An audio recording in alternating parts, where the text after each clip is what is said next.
She speaks for John Mahama, the former president and flag bearer of the NDC. Madam Annan, you're welcome to Eyewitness News. Exactly what is former President Mahama's interest in chiefs donating a statue to the president and inviting him to come and unveil it? I'm sure there's a tree word for envy. And what's a tree word for envy?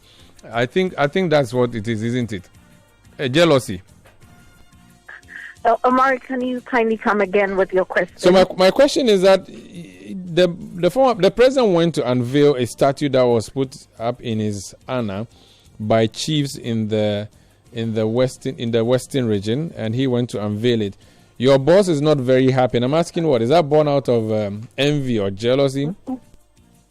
Well, nobody can be envious of a man who is on record to be the most unsuccessful president of the Fourth Republic. I think that he has no track record for anybody to envy. What we expect is that for a person to want to be immortalized, in recounting his history and how he has served this nation, we should be able to pinpoint some hospitals he has built. Addo has no hospital or a regional and teaching hospital to his credit. In fact, ironically, where the statue was unveiled, which is the Ifia Kwanta Hospital, he didn't have any hand in it. So one would have expected that since he was so obsessed with being immortalized, then he would have served his nation well. So it's not born out of jealousy. We think that real leadership is not when a leader praises himself. But the NPP has a track record. You remember President Kufuor, before he exited power, awarded himself, I think, Order of the Water Award, which is the highest award. And so it's just a tradition. We in the NDC, we'll take a marked departure from that. You can remember that President Mills built the UGMC, President Mahama completed. There was no statute there. President Rawlings established the University of Development Studies. He even refused that university should be named after him because a political tradition makes us know that when you serve a people, especially with their own resources, you don't have to immortalize yourself or praise yourself. You leave it for the people to show you appreciation. But here you have a president who goes around receiving the honorary doctoral awards and other things. And we think that that is a new lowness that we should not allow in our politics, especially as a developing country where we have so much to do. So it's not born out of jealousy. It just shows that the NPP does not appreciate the nuances of government. They do not appreciate the current economic crisis that the Ghanaian is faced with. Certainly, they do not have an appreciation of what they have to do to make the lives of the citizens better. It's interesting that you talk about the doctorate part. What is wrong with a university? You make it sound as though he's the one ordering or begging these universities to give him doctorates. I do not think that's what happens. It's not about he begging. It's his obsession with those doctorates and renaming universities. And then now we are having to talk about a statue being unveiled by himself. Have you seen some before that somebody unveiled his own statues in his own honor at a hospital that he did not construct at a time when, after 8 years, having access to in excess of 1 trillion cedis, he does not have a resemblance of the Asian Cancer hospitals to show? I think that we have to be very serious. I think that the MPP, Addo and Bawumia must be told in plain terms that we are at a time when, they cannot afford to govern this nation by their account balances or by how well their lives have become because they've had access to resources. You would recall that in the run-up to the 2016 elections, Dr. Bawumia had some very catchy phrases that nurses are suffering, teachers are suffering, doctors are suffering. You were in Ifya Kwanta. The lives of the nurses, the lives of the doctors there have become worse off because at the time you were complaining, $1 was 4 cedis. Today it's 17 cedis.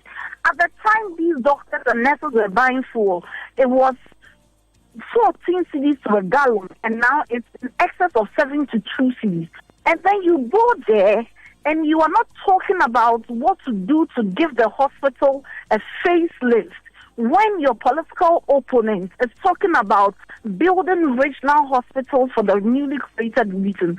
I think that we ought to elevate the level of the national discourse, because some of these things, if we don't call them out very soon, you will see the president asking that some national emolument should be named after him. Of course, if he can unveil his own statues, what can't he do? I am is instructive, and I need to prompt you to this, that I googled former President Mahama or Mahama awarded doctorate degree, and I've seen a number of stories in which the former president John Mahama and his wife Lordina Mahama have been given degrees, and these are honorary degrees, except that none of them was done by a Ghanaian university, at least not what I have seen. I've seen a university in Nigeria, I've seen a university in the UK, and I've also seen I think a university in the US, in France. Yeah, does it mean that you have actually no problem with the award of degrees to the extent that it's not locally done? You see, Omaro, the story cannot be reduced to an award of doctorate or otherwise. I'm giving you a number of instances where this president is so obsessed with certain things. One, he has no track record of building a university to his credit, and yet he's the one who wants universities to award him. So I'm saying that if you are someone who has the penchant for receiving these awards, I would expect that by this time you should have 2 or 3 universities to your credit. If you are a president that says that, unveiling my statutes in a hospital is something that is gratifying to me, then we expect that today we'll be speaking about regional hospitals, teaching hospitals, or even quaternary hospitals to your credit. And I'm sure nobody would have criticized him, because then the discussion would be that he would have paid his dues. I'm telling you, this is the only president who has borrowed more than any president in the Fourth Republic. Not just borrowed, had access to more oil revenue and other grants than any president, and practically has little or nothing to show for it. And so, 30 weeks into an election, bringing your tenure to an end, if we were to recount what your successes are, we should not be talking about statutes. He went to the Western region. Even where he commissioned the statutes, we are being told, and the media reports suggest that even the projects around the place, those projects are uncompleted. So what exactly would the president be wanting others to utilize him for? You went, the only completed project where that unveiling was done was a statue. And I have a friend who says that it's also because the statue is a bit short. That's just on the lighter note. But we are at a time when those who are leading this nation have failed to appreciate the challenges and the plight of the Ghanaian people. They have failed to appreciate the challenges in every major sector of our economy. And if you have a president whose priority when he visits a region on a thank you tour, it's not because he wants to commission finished projects he has done for the people of the region, but to unveil his statue. You and I should be very worried. This evening we should be thinking and asking ourselves what really goes through the mind of those who have access to our resources. And you recall that before the president, you had the Yoko boss doing the same thing with the premises. By the time we wake up next week, all NPP appointees would have unveiled statutes in their honor for no work done for this country. Very well. The discussion is not just about unveiling the statute. It's about their failing to appreciate the times, and the mood that we find ourselves in these times. Very well. Now, let's talk about the campaign trail itself. The last time we spoke, you were in the OT region. What has been happening since then? Where else is your candidate, and how is the campaign? How have you been received? Okay, so we arrived in the central region this morning, and we have been to Kaswa through to Bodrase, and we are currently in the Ewutu Senya East, going to our next place.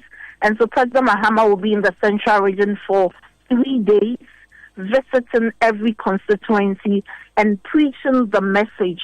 Today he's basically been talking about the economic conditions that we find ourselves in.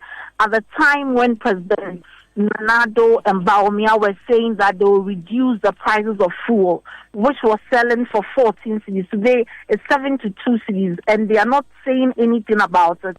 One of the key messages has been given to the people is that we cannot trust the people who have created the mess to be those who say that they have the solution to the mess they have created. And ironically, it appears that the MPP claims to have a certain magic wand to solve all our economic problems. But that wand cannot be triggered now.